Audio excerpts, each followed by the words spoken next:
મારા સૌ ખેડૂતોને નમસ્કાર. વાલા ખેડૂતો, સરકાર દ્વારા જે સહાય પેકેજ જાહેર કરવામાં આવ્યું છે એમાં મહત્તમ 2 હેક્ટર સુધી આપણને સહાય આપવાના છે. એટલે કે 1 હેક્ટરના મેક્સિમમ 22,000 રૂપિયા આપવાના છે. 2 હેક્ટર જમીન હોય તો આપણને 44,000 રૂપિયા મળવા પાત્ર થશે. હવે ઘણા ખેડૂતોને એ જાણવું છે કે ભાઈ અમારે 12 વીઘાથી ઓછી જમીન છે, કેમ કે 1 હેક્ટર દીઠ આપણે હિસાબ કરીએ તો 6.25 વીઘા એટલે કે 1 હેક્ટર, એવી 2 હેક્ટરની સહાય મળશે. એટલે આપણને 2 હેક્ટરના 44,000 રૂપિયા આજુબાજુ મળવા પાત્ર થશે. પણ 1 વીઘા દીઠ કેટલી સહાય મળશે એની આપણે વાત કરીએ તો 6.25 અને 44,000 આપણે સાથે ભાગાકાર કરીએ તો આપણને 3520 રૂપિયા જેટલી સહાય 1 વીઘા દીઠ મળવા પાત્ર થશે. એટલે જે ખેડૂતોને એ જાણવું હતું કે ભાઈ અમારે 12 વીઘા કરતા જમીન ઓછી છે, 2 હેક્ટર પૂરેપૂરી જમીન નથી, તો પણ અમને 44,000 રૂપિયા મળશે, તો એવું નથી ખેડૂતો. તો તમને 44,000 રૂપિયા નહીં મળે, તો તમને વીઘા દીઠ સહાય આપવામાં આવશે.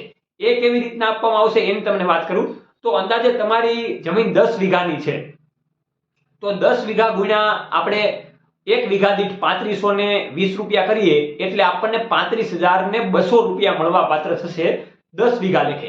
5 વીઘા હોય તો તમને એ રીતના 17,500 આજુબાજુ રૂપિયા મળવા પાત્ર થશે. એટલે 12 વીઘા કરતા તમારે ઓછી જમીન છે તો 1 વીઘે તમારે 3520 રૂપિયા ગુણાકાર કરશો એટલી તમને સહાય મળવા પાત્ર થશે. પછી 6 વીઘા હોય તોય ભલે, 8 હોય તોય ભલે, 10 વીઘા હોય તોય ભલે, 9 વીઘા હોય તોય ભલે, 11 વીઘા હોય તોય ભલે. હવે જે ખેડૂતોને 15 અથવા તો 20 વીઘા જેટલી જમીન છે તો એવા ખેડૂતોને વધારે સહાય નહીં મળે, એને માત્ર 44,000 રૂપિયા સહાય મળશે.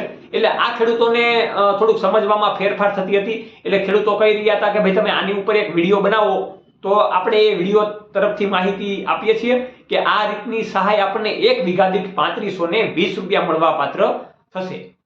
બીજું ખેડૂતોને એ જાણવું છે કે ભાઈ આ સહાય અમારે લેવા માટે ડાયરેક્ટ સરકાર ખેડૂતો આપણા ખાતામાં નાખી દેશે કે પછી અમારે રજીસ્ટ્રેશન કરવા જવું પડશે.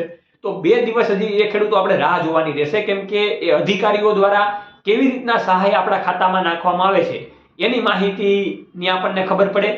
અને જોતા એવું લાગી રહ્યું છે કે એકવાર તો રજીસ્ટ્રેશન તો આ સરકાર આપણને કરાવવાની જ છે.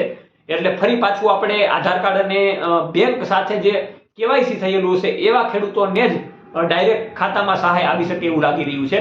એટલે આ પ્રમાણેની કોશિશ અત્યારે ચાલી રહી છે કે ભાઈ રજીસ્ટ્રેશન કરવાનું થાય કે ન થાય. કેમ કે 2 વાત છે, સહાય ઓવરઓલ આપવામાં આવી છે, જેથી કરીને રજીસ્ટ્રેશન કદાચ ના કરે તો ડાયરેક્ટ પણ ખાતામાં ખેડૂત ના સરકાર સહાય નાખી શકે તેવું લાગી રહ્યું છે.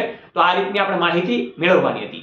આવનારા વિડીયોમાં પણ આપણે મળતા રહીશું સાગર ખેડૂત પુત્ર ગુજરાતી સાથે.